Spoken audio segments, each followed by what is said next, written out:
আমাদের এখানে কীর্তন প্রতি বৈশাখ মাসে প্রতি বছর এই কীর্তনগুলো হয়। দেখো তো ধর্ম মাস এটা, তো সব হয়, তো আমরা এই যে পারি না, আমাদের এখন 1 বছর হবে না।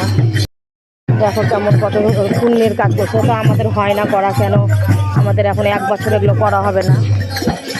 দেখো সবাই কত সুন্দর করে করছে, দেখেই ভালো লাগছে, মনে হচ্ছে নিজে নিজে করি, আমরা সব যাই কিন্তু যেতে পারি না, কি করবো, আফসোস করছি। এই ধর্ম মাসটাতে যদি এটা না করি তাহলে আর কি করবো বলো, তো কিন্তু পারছি না করতে। দেখো